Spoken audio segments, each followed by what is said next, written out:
Hey, YouTube, is Dan from UFC, and Luis from EFC.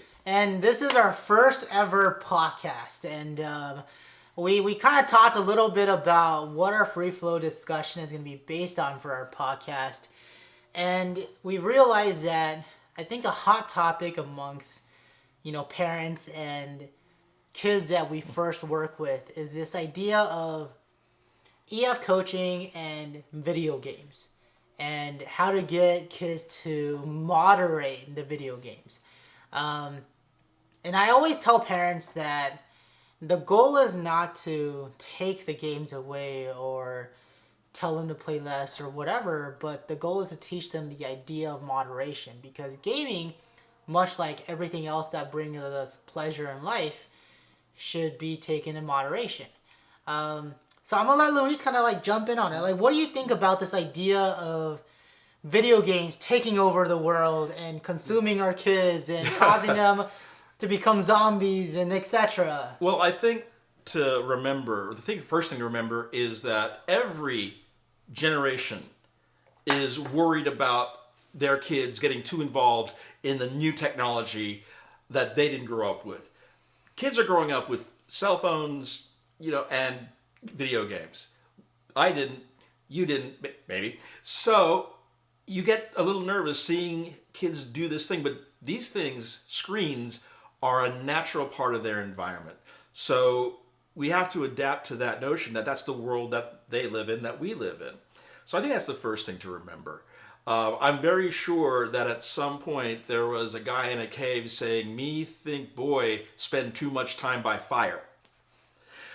Now, that being said, I think, like you said, moderation is a really, really important aspect of this. And just putting in the knowledge that there are other things out there that are important. I game, you game, and we both know how easy it is to really get involved. That's what the games are designed to do. In fact, with a good game, that's part of the point, is to get involved and to care about it. But to realize that it's imaginary, that there are other things that are truly important, and three, it's still going to be there when you're done with the important stuff. Yeah, and I think that hopefully, one of the things that, us as EF coaches, we really try to, emphasize with the parents and talk to the kids about is helping them understand the why. Like, why do we want you to play less games? Is it necessarily because we think games are evil and games are going to ruin you? Probably not. The reason why we want you to play less games is because we care about you. We love you. We have pride over our students and we have pride over our kids and we want them to be successful. And a lot of the times kids perceive that as they just don't want me to play games. They think blah blah blah blah. And I think a lot of times there's a lot of communication that goes along when it comes to the EF coaching that we do with the parents. And we try our best to help coach the parents to reframe the way they talk to their kids about gaming. What are some ways that you've suggested to your parents that you've worked with on ways of how to frame the idea of moderation when it comes to gaming? Well, since the majority of the kids I work with have various learning differences, ADD, ADHD, etc., we do a lot of scheduling. Scheduling is key. You can't just say with a student like that, do your homework tonight. You have to say, I will do math from 5 to 6, and I will do English from 6:30 to 7. You have to be scheduled. And so work the video game into the schedule as a reward for getting stuff done. Say, you got this much homework to do, you get it done by this time. The rest of the night is yours. Do what you want with it. They're going to play games. But I think that's a thing, to hold it out as something that is the reward for time well spent. And I think it's also just, because a lot of the times, like, what if a kid finishes their homework at like 6 and they choose the game until 2, right? And that's like a total of 8 hours of gaming if they skip dinner, right? And a lot of the times I always try to say, well, we have to teach our kids the idea of moderation. And when we teach them the idea of moderation, we have to talk about other examples. And the one thing that I love talking to my kids about when it comes to moderation, gaming, and school is I ask them, hey man, if I told you to go to school for 12 hours straight, could you do it? Probably not, right? And why is that? Because you need a break. And you need a break because you can't learn for 12 hours straight. You got to eat some food. You got to go out and walk around. You got to wash your face. You got to like move your body, etc. And then we kind of slowly get to the idea of, well, that's kind of the same with gaming, is that you can't game for 6 hours, 8 hours straight. You need some breaks in there. You need to build some other things like chores, eating some food, going out with friends, doing some exercise. Build other things in there, and teach yourself that moderation is really important. Yeah, and you say this idea of saying that you can't game for 8 hours straight. If there are any teenagers, any gamers listening right now, they just said, challenge accepted. And the thing is this, you can ask, there are So ways... what do you do when kids are, because I have kids that tell me all the time, I can game for 8 hours straight. I can game all day, 24 hours, let's go. Well, the thing is this, I asked them very frankly, and this, to preface this, one of the things is that the kids I'm working with, most of them are on board with the idea that they need changes in their life anyway. Most of them are on board with the idea, my grades are terrible, my parents are giving me all kinds of grief over it. So they're on board. And so the idea is to show them that you can have it, but not let it negatively impact your life. I ask kids questions like, do you think about it when you shouldn't really be thinking about it? Are you in math class and suddenly saying, if I cast a fireball earlier, I can beat it? That's something that if that's happening, a kid, you can point out to a kid, that's probably something you should consider about. And I will own this, okay? I realized that I was gaming too much, and this is years ago, but I was an adult, I was in my 30s, but I had a realization one afternoon when I went up, I was gaming, I got up, made myself a sandwich, came back to the game, and realized that the plate from the last sandwich I'd made was still there. So if I'm eating meals, if I'm feeding myself without leaving the game, that's not healthy. That's an issue. And I think that kids who are told these kind of things in a loving way, a lot of them will respond to that. But what if they don't?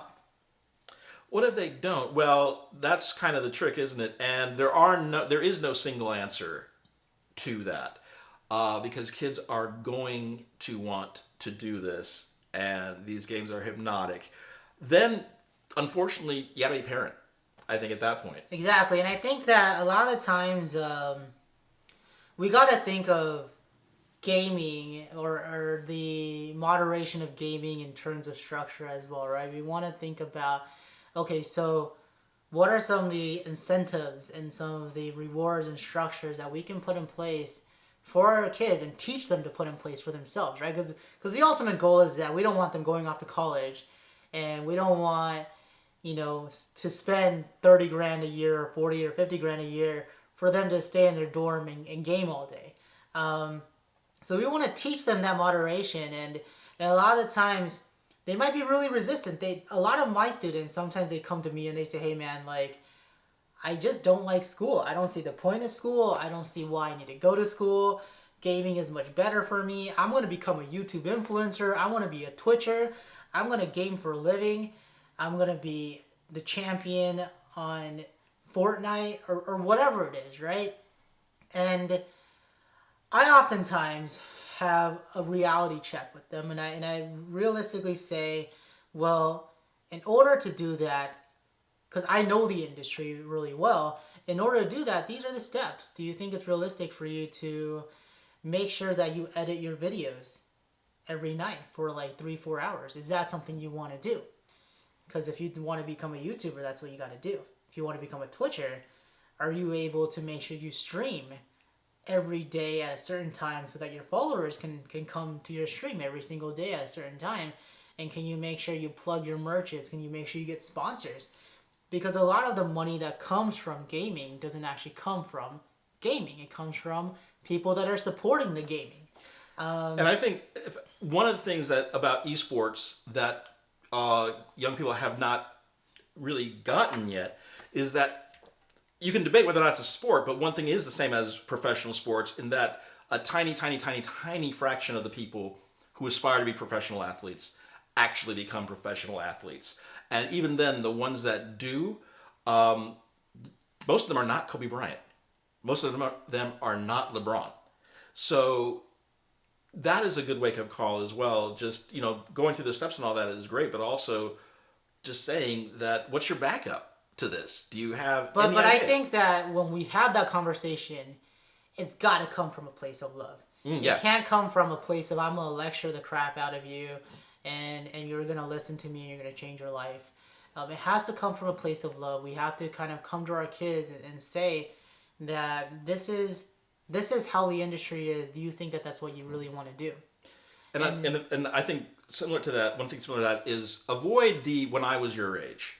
Exactly. Because they'll say, you were never my age, or they'll say, well, yeah, things are different now.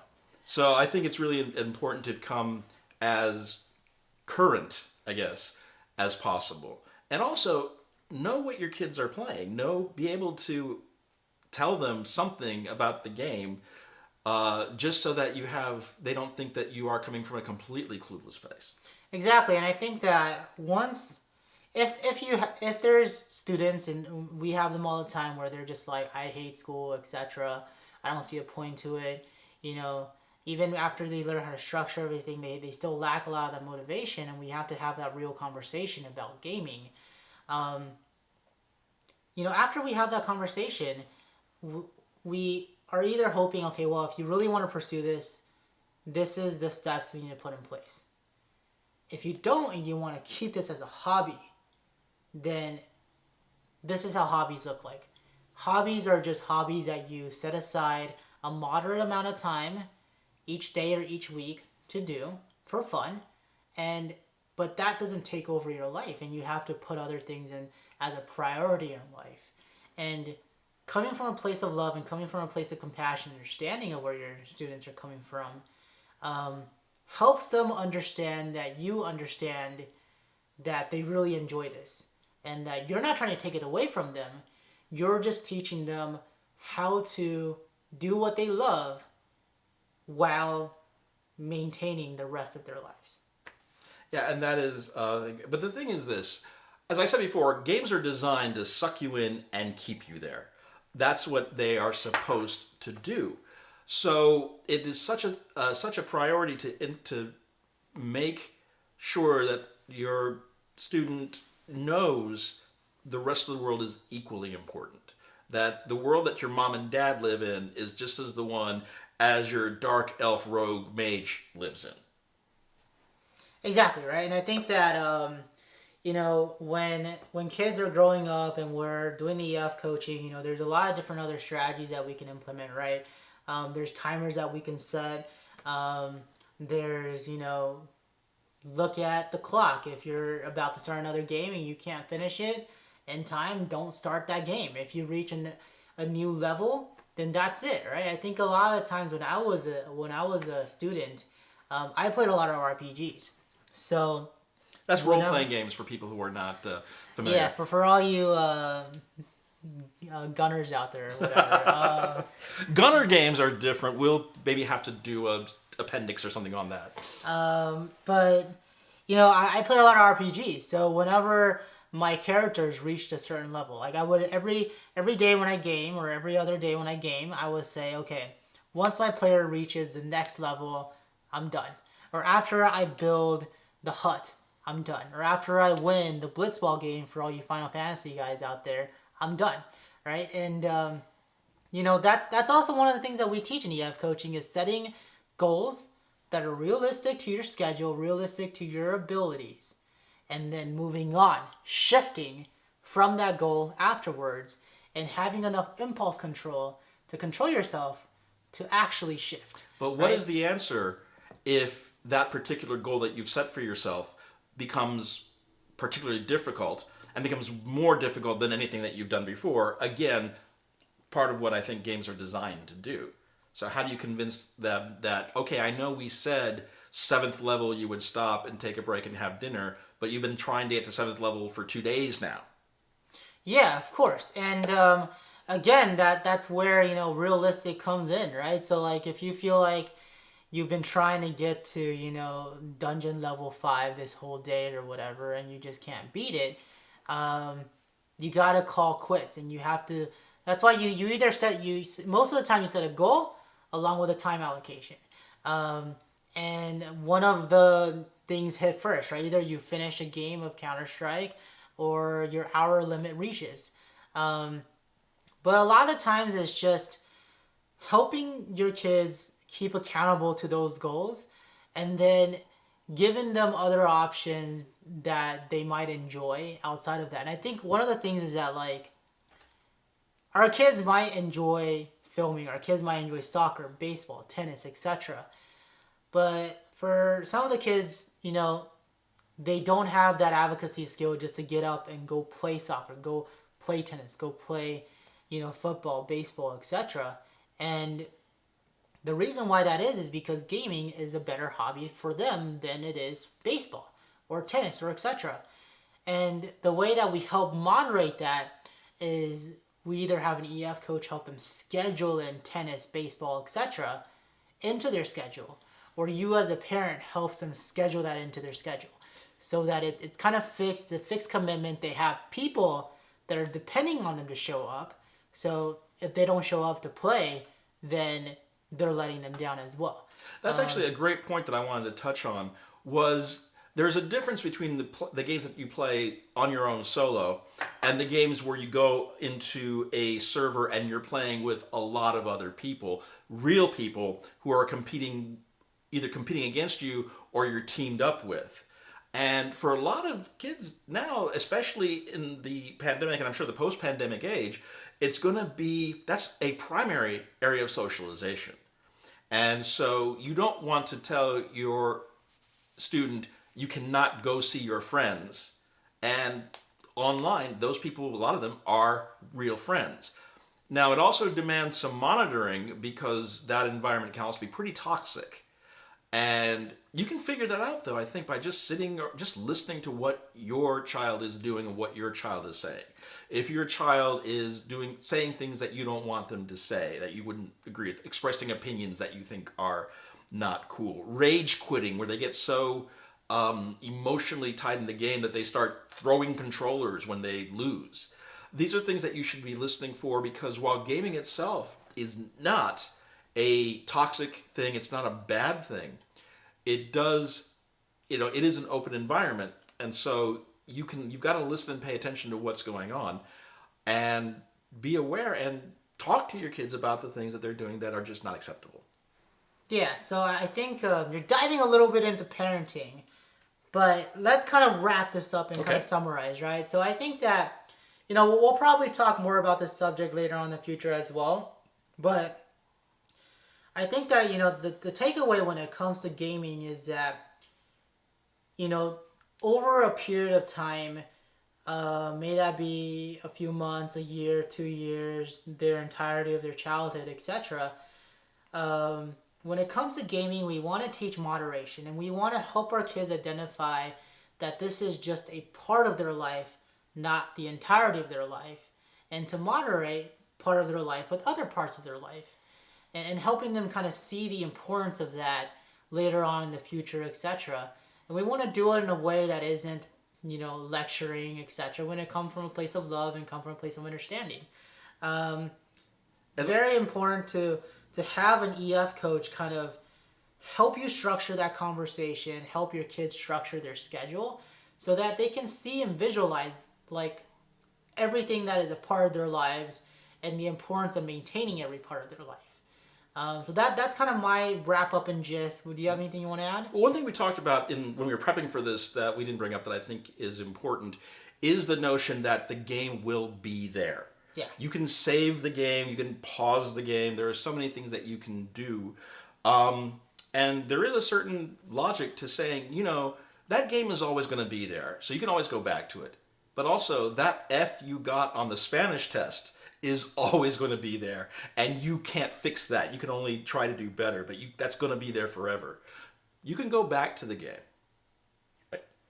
Exactly, and that's kind of what we were overarching picture is that helping our students understand all the different components of their lives, and that gaming is just another component of their life that they need to moderate and plan around and schedule around, and perform their executive functions around, helping them build strategies for shifting, impulse control, helping them really understand moderation.